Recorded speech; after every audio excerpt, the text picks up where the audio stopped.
Eu gostaria de convidar os irmãos para abrirem a Bíblia no Evangelho de Jesus segundo Lucas, no capítulo 22. Vamos ler, se é que vocês ainda não sabem decorado, porque nós lemos tanto esse texto. Esse é um dos textos que enche o nosso coração. Lucas, capítulo 22. Vamos começar a leitura no versículo 7, onde está escrito assim: chegou o dia dos pães asmos, da festa dos pães asmos, em que importava comemorar a Páscoa. Jesus, pois, enviou Pedro e João, dizendo: ide preparar-nos a Páscoa para que a comamos. Eles lhe perguntaram: onde queres que a preparemos?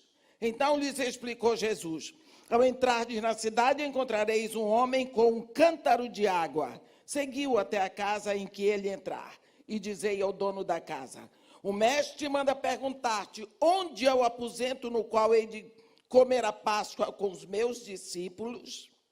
Ele vos mostrará um espaçoso cenáculo mobiliado. Ali fazei os preparativos. E, indo, tudo encontraram como Jesus lhe dissera e prepararam a Páscoa. Chegada a hora, pôs-se Jesus à mesa e com ele os apóstolos. E disse-lhes: tenho desejado ansiosamente comer convosco esta Páscoa, antes do meu sofrimento, pois vos digo que nunca mais a comerei, até que ela se cumpra no reino de Deus. E tomando um cálice, havendo dado graças, disse: recebei e reparti entre vós. Pois vos digo que de agora em diante não mais beberei do fruto da videira, até que venha o reino de Deus. E tomando um pão, tendo dado graças, partiu e lhes deu, dizendo: isto é o meu corpo oferecido por vós, fazei isto em memória de mim. Semelhantemente, depois de cear, tomou o cálice, dizendo: este é o cálice da nova aliança no meu sangue, derramado em favor de vós. Amém.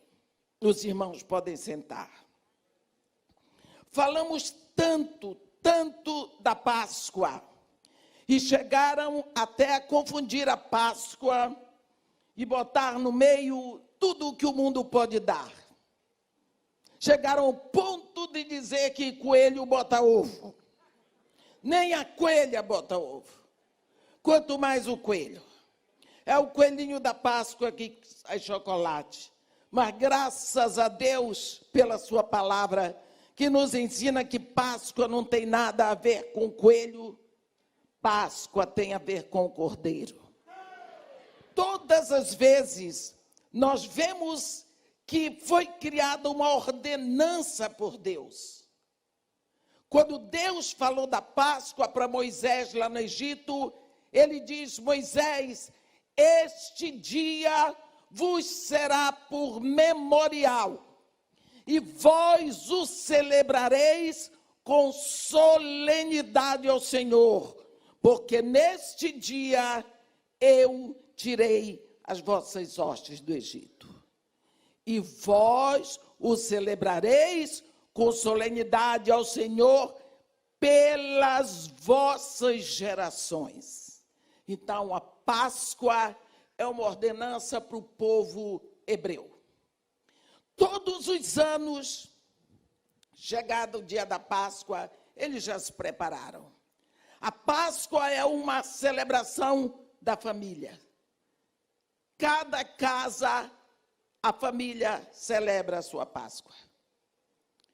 Coloca na mesa os pães asmos, as ervas amargas, o cordeiro assado, mas toda a liturgia da Páscoa é desenvolvida em 4 taças que são colocadas na mesa com vinho. E na hora, a pessoa responsável da mesa, pode ser o pai, o avô, o tio, ele se levanta e toma a primeira taça na mão. E essa taça se chama Kiddush. É a taça da santificação. Ele faz a oração e passa por todos da mesa, até que volta para ele e ele bebe o final. Depois, eles comem o cordeiro, as ervas. Então, é levantada a segunda taça, que é a taça Hagadash, que é a taça da explanação. Na hora dessa taça, alguém da mesa pergunta: por que esta comida, este jantar, essa refeição é separada de todas as outras? Então, aquela pessoa vai explanar o que aconteceu no Egito. E aí eles se gabam, porque o Senhor Deus de Abraão, com o seu braço estendido e mão poderosa, ele tomou o povo de Israel e tirou do Egito. Eles se gabam. Então, passa a taça, todos vão beber, volta para ele. E agora ele vai levantar a taça de ação de graças, que é a terceira.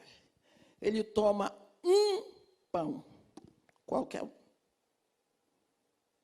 Toma um pão, ele parte, diz tomai, parti, comei, porque este é o pão da aflição que os nossos pais comeram na terra do Egito. Eles choram, eles se emocionam, comem, passa a taça de ação de graças, e depois vem a última taça, é a taça do grande Halel, do Salmo 136, e eles já dali saem cantando, acabou a Páscoa. Mas por que Páscoa? Deus não estava interessado naqueles rios de sangue que eram derramados no Antigo Testamento. Mas todo aquele sangue apontava para um único sangue que seria derramado.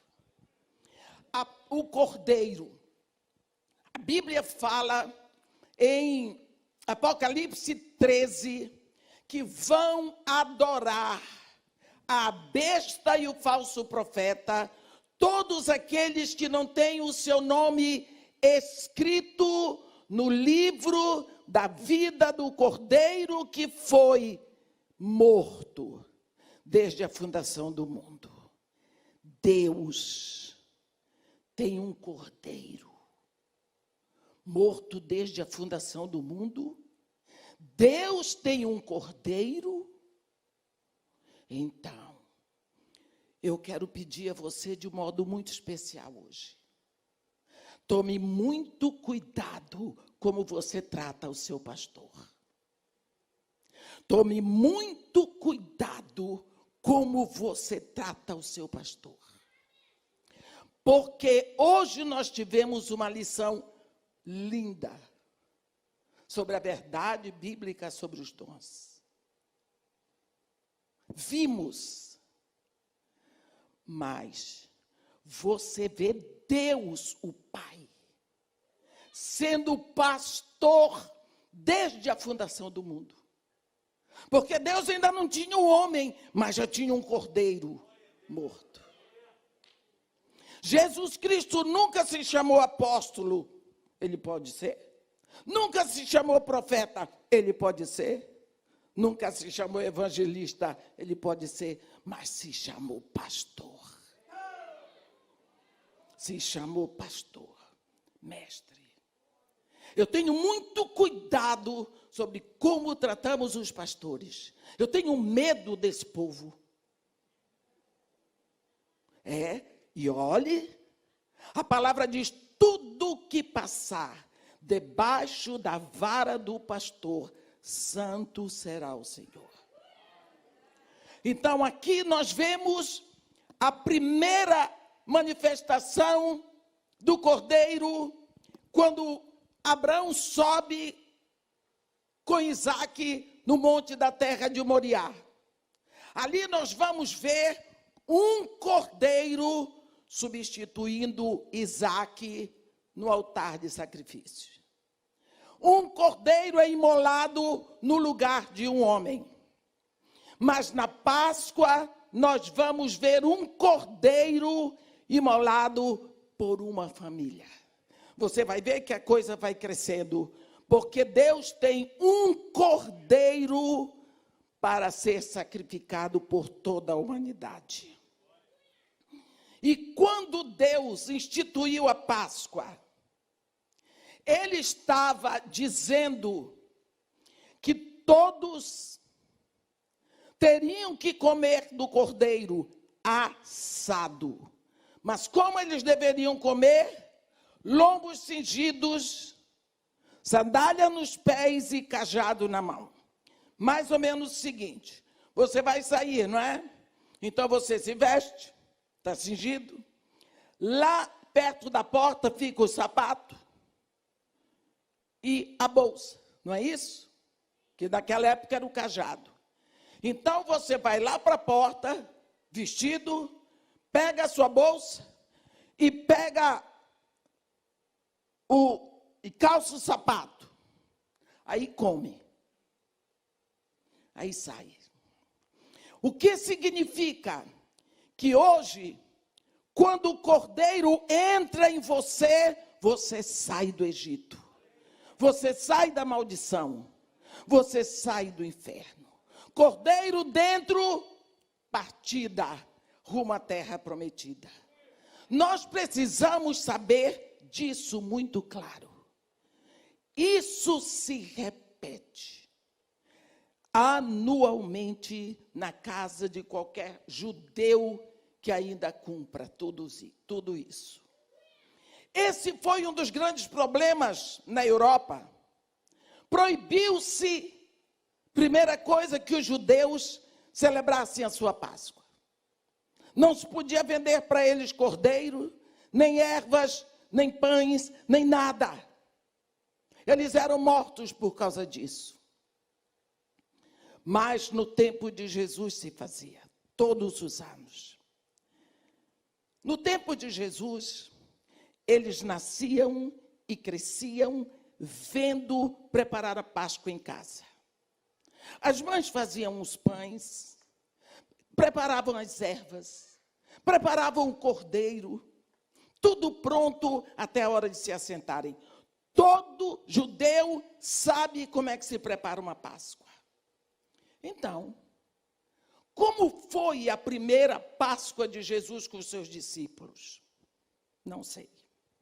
Mas a Bíblia nos dá uma pista no Evangelho de João. No capítulo 2, nós vamos ver primeira Páscoa, o primeiro ano do ministério de Jesus, versículo 13. Estando próxima a Páscoa dos judeus, subiu Jesus para Jerusalém. O que vai marcar essa Páscoa é que Jesus chegou no templo e haviam aqueles vendilhões e ele pegou, fez um azorrague e jogou fora o dinheiro no chão, virou as mesas, como diz a Bíblia, purificou o templo. Isso marca a primeira Páscoa de Jesus com os seus discípulos. Ano seguinte, segundo ano da Páscoa, nós vamos ver o que foi que aconteceu no capítulo 6 de João. Depois dessas coisas, atravessou Jesus o mar da Galileia, que é o de Tiberíades. Seguia-o numerosa multidão, porque tinham visto os sinais que ele fazia na cura dos enfermos. Então subiu Jesus ao monte e assentou-se ali com os seus discípulos. Ora, a Páscoa, festa dos judeus, estava próxima. O que foi que aconteceu? Multiplicou pão e peixe e alimentou mais de 5.000 homens. Então, o que marca a primeira Páscoa, primeiro ano, foi que Jesus expulsou os vendilhões do templo. Segundo ano, a expulsão a multiplicação dos pães. E a terceira, que seria exatamente a última, porque foram 3 anos e um pouquinho de ministério, Jesus fez uma Páscoa VIP. Ele manda Pedro e João. É engraçado, porque eu faço tão bem uma feijoada, mas se eu mandasse meu filho hoje preparar uma feijoada, ele ia dizer: como é que faz? Mas Pedro e João sabiam preparar a Páscoa, porque eles eram judeus. Jesus deu todas as especificações. Vão chegar na cidade, vocês vão ver um homem com um cântaro, sigam até onde ele for, fez tudo. Eles foram e encontraram tudo como Jesus tinha avisado e prepararam. Na hora H, Jesus, mesa posta, 4 taças, cordeiro assado, ervas amargas, pão asmo. Ele se levantou. Como você acha? Vamos nos aproximar daquela mesa. Ele estava vendo tudo, porque quem estava ali é Deus. Ele olhou para o rosto daqueles discípulos e fez um discurso. Tenho desejado comer convosco esta Páscoa, antes do meu sofrimento, pois vos digo que nunca mais a comerei, até que se cumpra no reino de Deus. Com certeza ele falou isso quando levantou a primeira taça. E ele então passou. Comeram tudo direitinho como a Páscoa judaica. Quando chegou na terceira taça, foi a hora do pão. Ele tomou a taça, tomou o pão e disse: tomai, parti, comei. Todos esperavam que ele dissesse: este é o pão da aflição que nossos pais comeram na terra do Egito. Ele disse: isto é o meu corpo, que é dado por nós. Vocês viram o susto no rosto dos discípulos? Ele errou, não é assim. O que foi que aconteceu? O mestre esqueceu como é que é? Não. O que Jesus estava querendo dizer? Assim, como este pão vai estar dissolvido em vocês, vai estar dissolvido no corpo de vocês, de modo que ninguém poderá separar esse pão de vocês. É assim que eu quero estar. Eu quero estar tão unido, tão dissolvido em vocês, que ninguém possa nos separar. Eles comeram. Depois disso, Jesus toma o cálice e vai resolver outro problema. Desde o tempo, mais ou menos 700 anos, do profeta Jeremias, Deus falou por boca do profeta Jeremias, isto lá em Jeremias 33, eis que vem dias, diz o Senhor, em que vou mudar as coisas, vou fazer com vocês uma nova aliança, com a casa de Israel e com a casa de Judá. Ele falou isso e Jeremias anunciou e ninguém pôde entender, não é? Ninguém pôde entender porque era impossível. Eis que vem dias, diz o Senhor, em que farei nova aliança com a casa de Israel e com a casa de Judá. Por que nova? Deus tinha feito aliança com Abraão. Aquela aliança foi uma aliança de Deus só, porque Abraão estava dormindo. Deus entrou com tudo. Abraão não prometeu nada. Deus faz uma aliança com Israel. O povo prometeu tudo. Mas eles quebravam a aliança. Toda hora estavam indo escravizados. Agora Deus anuncia: eis que vem dias em que farei nova aliança. Nova. Com a casa de Israel e com a casa de Judá. Não conforme a aliança que eu fiz com os seus pais no dia em que os tirei pela mão da terra do Egito. Porque eles anularam a minha aliança, não obstante eu os haver desposado, diz o Senhor.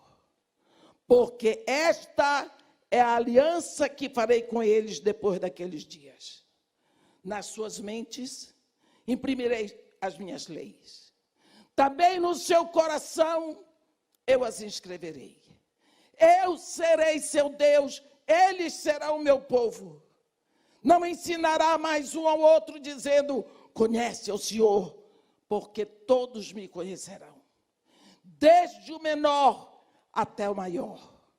Porque para com eles usarei de misericórdia e dos seus pecados jamais me lembrarei.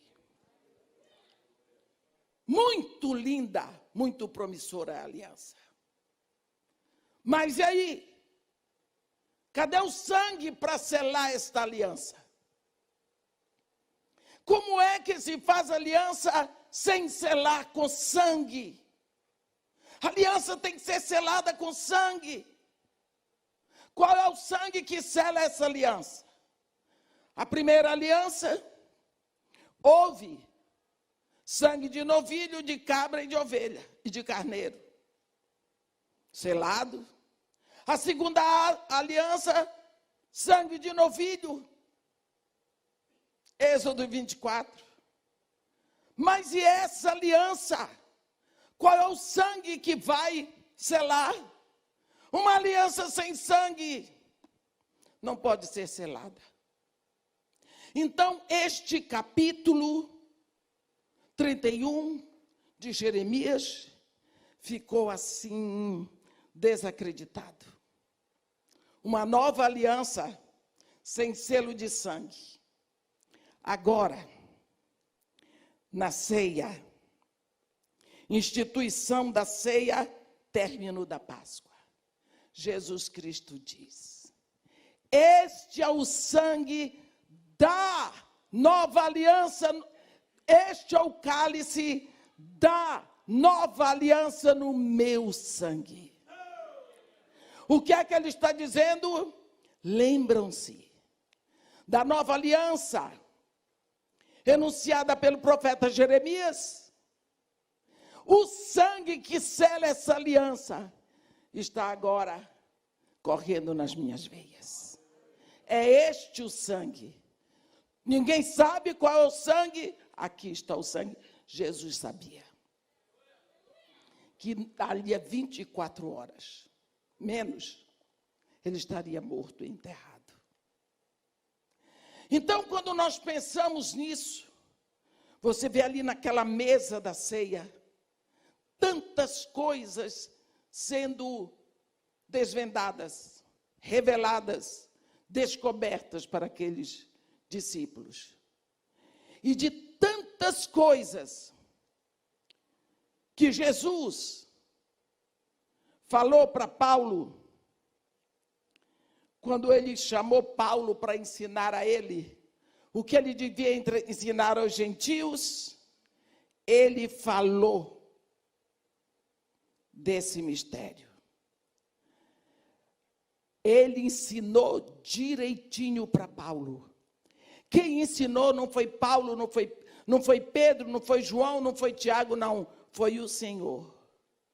E Paulo diz: todas as vezes que comerdes este pão e beberdes o cálice, anunciais a morte do Senhor, até que ela venha. Então, a ceia é um anúncio da morte. Por quê? O nascimento de Jesus não foi suficiente. O ministério de Jesus não foi suficiente. Só a morte. Porque é na morte de Jesus que todos nós morremos. E é na ressurreição dele que todos nós renascemos. Então, por isso, quando nós tomamos a ceia, nós estamos anunciando a vitória sobre a morte. Uma das coisas que eu tenho notado muito agora, nessa época de pandemia, são pessoas ligando para mim, com muito medo. Medo de morrer. E eu descobri uma população de crentes que não tem certeza de salvação. Eu estou terminando a segunda Covid. Em um ano eu tive 2 Covid, que eu saiba. Porque se tive outras vezes, eu também não sei. E eu tenho dito para as pessoas, você sabe o que é que está do lado de lá? Ai, irmã, não sei. Você sabe quem está do lado de lá? Você sabe o que vai acontecer? Não sei. Você pode não saber como é do lado de lá, mas você sabe quem está lá esperando por você. O poder da morte foi aniquilado. O que ficou da morte para nós? A sombra. O salmista diz, ainda que eu ande pelo vale da sombra. Se passar um caminhão aqui, todos vocês vão se assustar, porque a sombra do caminhão vai cobrir vocês. O caminhão mata, mas a sombra não. Todo mundo fica com medo, mas a sombra não mata. Quem está lá do outro lado? Esperando por você. No livro de Hebreus, no capítulo 1, o autor de Hebreus diz que Jesus Cristo está sentado à destra do Pai.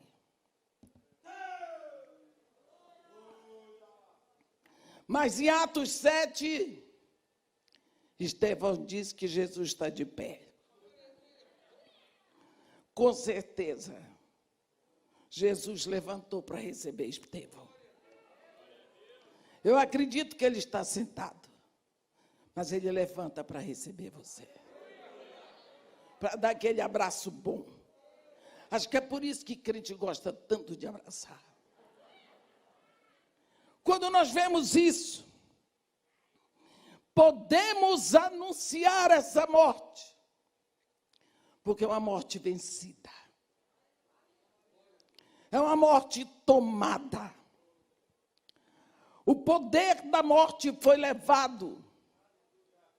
Isso para mim é a Páscoa. É anunciar um túmulo que ficou vazio. Uma morte que foi levada. Um inferno que ficou vencido. Todas as vezes que tomardes o pão e beberdes o vinho, anunciais a morte do Senhor. Meus queridos irmãos, neste momento eu estou anunciando a abertura de uma escola online. Eu os convido neste momento a participar comigo desse estudo, onde nós vamos ter uma imersão no estudo da palavra, com estudos exclusivos, onde nós vamos entrar direto na profecia, na palavra de Deus, para estudarmos juntos. Por favor, inscreva-se nesse link que você está vendo aí no vídeo. Parte do dinheiro será destinado para o projeto social Casa de Maria e Marta. Vamos estudar juntos, vamos aprender juntos. Um grande beijo, muito obrigada.